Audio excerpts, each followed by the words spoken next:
মানে নিম্ন স্তরের যারা পুলিশের যারা চাকরি করত তারা হুকুমের গোলাম, কালো গ্লাস দিয়ে ঢাকা, সেটা 5 নম্বর গেট দিয়ে হত্যাকাণ্ডের পরপরই কিছু মানুষদেরকে ওর ভেতরে লোড করে নিয়ে বের হয়ে গেছে।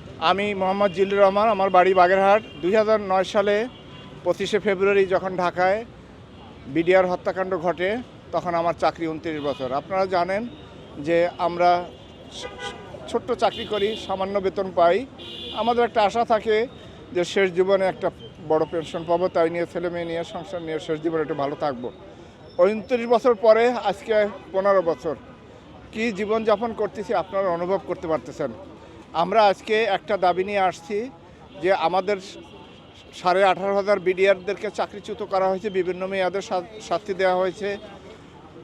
আজও পর্যন্ত বহুত বিডিআরের সদস্য কারাগারে বন্দী আছে, তাদের সবাইকে মুক্তি দিয়ে চাকরিতে পুনর্বহাল করা হোক। 25শে ফেব্রুয়ারি যে ঘটনাটি ঘটেছে সেই ব্যাপারে আপনাদের কাছে আমি একটু তথ্য দিতে চাই যে আপনারা জানেন 250 বছরের বিডিআরের ইতিহাস ঐতিহ্য এই বাংলাদেশের সমস্ত মানুষের হৃদয়ে আছে। যেমন সশস্ত্র বাহিনী এই দেশপ্রেমিক বাহিনী, বিডিআর ছিল এরকম দেশপ্রেমিক বাহিনী এবং অকুতোভয় একটি বাহিনী। এই বাহিনীর বাংলাদেশ স্বাধীনের পরে ভারতের সাথে টোটাল 18 বার যুদ্ধ হয়। এই যুদ্ধে প্রতিবারই বিডিআর জয়লাভ করে।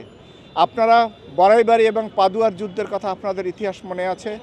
শেখ হাসিনা আমাদের চৌকস অফিসারদেরকে পাদুয়ার যুদ্ধে উইথড্র করতে বাধ্য করছে। আমরা যখন ভারত আক্রমণ করে দখল করি তখন আমাদেরকে ওই দেশ ছেড়ে আসতে বাধ্য করছে।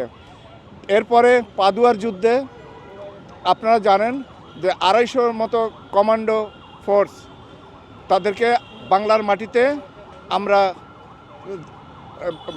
বাংলার মাটিতে রেখে লাশ রেখে বাকি সৈনিকদেরকে পলায়ন করতে হয়েছে। এই ভারত এত বড় দেশ একটা বাহিনীর কাছে এত বারবার পরাজিত হচ্ছে, এইটার প্রতিশোধ নেওয়ার জন্য এরা শেখ হাসিনাকে ক্ষমতায় এনে শেখ হাসিনা যেহেতু ভারতপন্থী, ভারতের সাথে তাদের দালালি করার একটা আজীবন তাদের অভ্যাস, তারা তখন এই শেখ হাসিনাকে ব্যবহার করে তখন এই পাদুয়ার যুদ্ধের এবং বড়াইবাড়ির যুদ্ধের প্রতিশোধ হিসেবে 2009 সালের 25শে ফেব্রুয়ারি এই বিডিআর হত্যাকাণ্ড ঘটিয়েছে। এবং শেখ হাসিনা কেন ঘটিয়েছে, সে কেন সমস্ত সেনাবাহিনীর চৌকস অফিসারদেরকে এই 2009 সালের 25শে ফেব্রুয়ারির পূর্বে কর্নেল গুলজার সহ সমস্ত ডিজি শাকিল সাহেব সহ সমস্ত চৌকস অফিসারদেরকে এই পিলখানায় জমায়েত করেছে। এবং এই তারপরে তাপস আরও আছে অনেক, শেখ সেলিম এবং ওই যে আরও কজনের নানক এদের সাথে যোগ সাজসে এই পরিকল্পনা করে এই ভারতের বিডিআরের ভিতরে ঢুকাই দিয়ে এই বিডিআরের হত্যাকাণ্ড ঘটানো হয়েছে। আমরা সাধারণ সৈনিক, আমি কোনোদিন বিশ্বাস করি না, তখন আমার 29 বছর চাকরি, আমি বিডিআর সম্পর্কে জানি, কোনোদিন বিশ্বাস করি না যে আমাদের উপরস্থ যে ভালো ভালো অফিসার যারা আমাদেরকে আদর স্নেহে লালন পালন করছে তাদেরকে আমাদের সাধারণ সৈনিক কোনোদিন মানবে না। এর প্রমাণ আপনারা জানেন 25 ফেব্রুয়ারি সমস্ত প্রিন্ট ইলেকট্রনিক মিডিয়াতে এই তথ্যগুলো আছে। সমস্ত টেলিভিশন কভার করছে যে যেই সিলিংটা পাওয়া গেছে, সিলিং অর্থাৎ অস্ত্র কাঁধে নিয়ে ব্যবহার করা হয়, সেই সিলিংটা আমাদের বিডিআরে সাপ্লাই নাই। যেই গুলির খোসাগুলো আমাদের অফিসারদেরকে হত্যা করার জন্য যেই গুলি ব্যবহার করা হয়েছে, সেই যে খালি খোসা, সেই খোসাগুলিতে পাওয়া গেছে, সেইগুলো বিডিআরে সাপ্লাই নাই। এসকালারের একটি গাড়ি কালো গ্লাস দিয়ে ঢাকা, সেটা 5 নম্বর গেট দিয়ে হত্যাকাণ্ডের পরপরই কিছু মানুষদেরকে ওর ভেতরে লোড করে নিয়ে বের হয়ে গেছে। এবং আপনারা জানেন যে একটি বিমান 2 ঘন্টা ডিলে করে তারপর সেই বিমান উড্ডয়ন করে ভারতে ল্যান্ড করছে।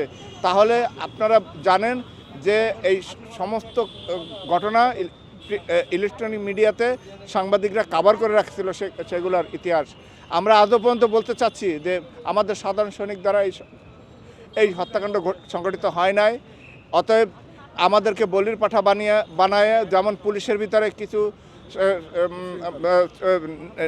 নিচের লেভেলের কিছু পুলিশদেরকে ব্যবহার করে এই উচ্চাভিলাষী মন্ত্রী এমপিরা তাদের বড় বড় অফিসারদেরকে ব্যবহার করে নিচু শ্রেণীর যারা মানে নিম্নস্তরের যারা পুলিশের যারা চাকরি করতো তারা হুকুমের গোলাম, তারা হুকুম পালন করে হাজার হাজার হাজার হাজার মানুষ এপ্রিল মাসে হত্যা করেছে। আমি সকলের বিধায়ী আত্মার মাগফিরাত কামনা করছি।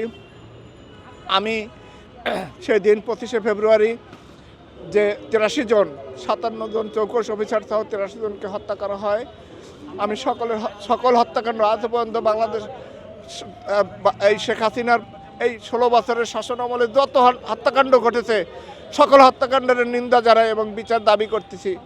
আজকে আমরা ভাগ্যবান যে বাংলাদেশ আজকে দ্বিতীয়বার স্বাধীন হয়েছে। বাংলাদেশের স্বাধীনতার দায়িত্ব এখন চাচা আমি একটু জানতে চাই যে আজকে আপনারা কোন দাবিতে এসেছেন? একটাই দাবি নিয়ে আসছি যে দ্বিতীয়বার যে স্বাধীনতা অর্জন হয়েছে এই এবং এই বাংলাদেশের দায়িত্ব নিয়েছেন বাংলাদেশ না শুধু সারা পৃথিবী ব্যতীত পৃথিবীব্যাপী সম্মানীয় একজন মানুষ ডক্টর ইউনূস স্যার। তিনি বাংলাদেশের যে শাসনভার গ্রহণ করছেন, তিনি একজন ক্লিন ইমেজের মানুষ, একজন অত্যন্ত মেধাদীপ্ত মানুষ। তিনি বুঝবেন আমাদের কষ্ট। আমরা একটাই দাবি যে আমাদেরকে বলির পাঠা বানানো হয়েছে।